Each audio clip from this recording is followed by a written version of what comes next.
मोर हमारे देश के राष्ट्रीय पक्षी हैं जो दिखने में बेहद खूबसूरत होते हैं। इनके रंग बिरंगे चमकदार पंख हर किसी को अपनी ओर आकर्षित करते हैं।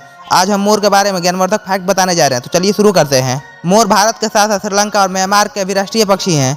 मोर को पक्षियों का राजा कहा जाता है। मोर भारत देश के कई जगहों पर पाए जाते हैं, जैसे उत्तर प्रदेश, हरियाणा, राजस्थान आदि। मोर एक बड़े आकार के पक्षी होते हैं जिनकी शरीर की लंबाई 100 सेंटीमीटर से 115 सेंटीमीटर तक होती है और नर की ऊंचाई 200 सेंटीमीटर से अधिक हो सकती है। एक नर मोर का वजन 4 से 6 किलो तक हो सकता है, वही मादा 4 किलो तक भारी हो सकती है। क्या आप जानते हैं भारत में मोर को राष्ट्रीय पक्षी कब घोषित किया गया था?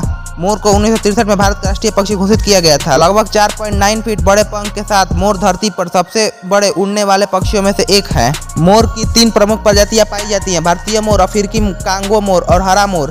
तीनों प्रजातियां एशिया के मूल निवासी हैं, लेकिन आज आप उन्हें अफ्रीका और ऑस्ट्रेलिया के कुछ हिस्सों में भी देख सकते हैं। जब मोर पहली बार पैदा होते हैं तो उनके पास पूंछ नहीं होती है। जब वो 3 साल के हो जाते हैं तो अभी वे खूबसूरत दिखने लगते हैं।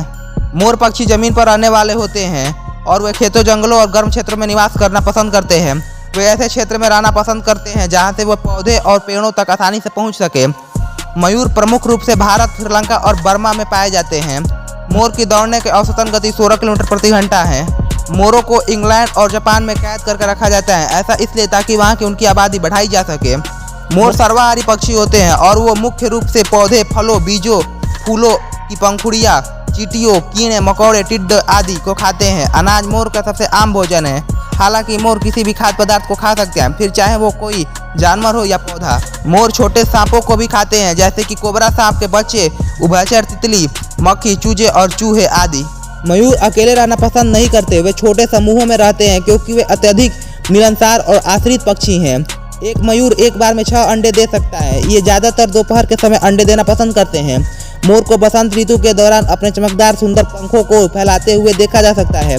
आमतौर पर मयूर आकार, रंग और पंख की गुणवत्ता के अनुसार अपने साथी का चयन करते हैं। नर मोर की केवल एक साथी नहीं होते हैं, इनके कम से कम 2 से 5 महिला साथी होती हैं।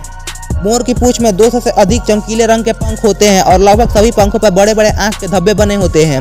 मयूर की उम्र 10 से 25 साल तक होती है। मोर का वैज्ञानिक नाम पावोक्सिस्टेटस है। नर मोर मादा मोर के मुकाबले ज़्यादा खूबसूरत होते हैं क्योंकि नर पक्षी के पूंछ पर रंग बिरंगे पंख होते हैं, जबकि मादा के नहीं होते हैं। मयूर हर साल अगस्त के महीने में अपने पंख त्याग देते हैं और फिर उसके शरीर पर नए पंख उगते हैं। मोरों का जिक्र प्राचीन ग्रंथ जैसे बाइबल, गीता आदि में किया गया है। हिंदू धर्म में मयूर और मोर के पंखों को धार्मिक दृष्टि से देखा जाता है। हिंदुओं के इष्ट देव श्री कृष्ण के मुकुट पर भी मयूर का पंख लगा होता है। मोर पंखों को प्राचीन काल में भोजपत्र आदि में स्याही डुबाकर लिखने के लिए उपयोग किया जाता था। इनके पंखों पर क्रिस्टल की परत लगी होती है, जिसकी वजह से ये अत्यधिक चमकदार दिखाई देते हैं। वैसे तो मयूर की आवाज़ बहुत ही तेज और कठोर होती है, लेकिन ये हमेशा एक जैसी आवाज़ नहीं निकालते हैं। ये अलग अलग कई तरह के आवाज़ निकाल सकते हैं। मोर के सिर पर कलंगी बनी होती है, जिसे मुकुट भी कहा जाता है, और शायद यही कारण है कि मयूर को पक्षियों का राजा भी कहा जाता है।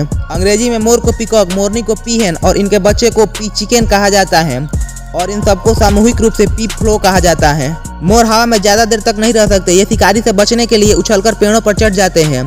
मोरनी कभी घोंसला नहीं बनाती है, जमीन पर ही किसी सुरक्षित स्थान को देखकर अंडा देती है। मोर मुख्य रूप से एक भारतीय पक्षी है, लेकिन यह भारत के अलावा नेपाल, बांग्लादेश, श्रीलंका, भूटान, म्यांमार और पाकिस्तान जैसे देशों में पाया जाता है। बसंत ऋतु में नर मोर मादा मोर को आकर्षित करने के लिए अपने पंख फैलाता है और नृत्य करता है। मोर की लगातार घटती हुई आबादी को बचाने के लिए भारतीय सरकार ने सन 1982 में मोर के शिकार पर पूरी तरह से प्रतिबंध लगाया था। हमें उम्मीद है कि आपको यह मोर के बारे में जानकारी पसंद आई होगी। अगर पसंद आई हो तो इस वीडियो को एक लाइक करके जरूर बताएं और अपने दोस्तों के साथ भी जरूर शेयर करें। Thanks for watching.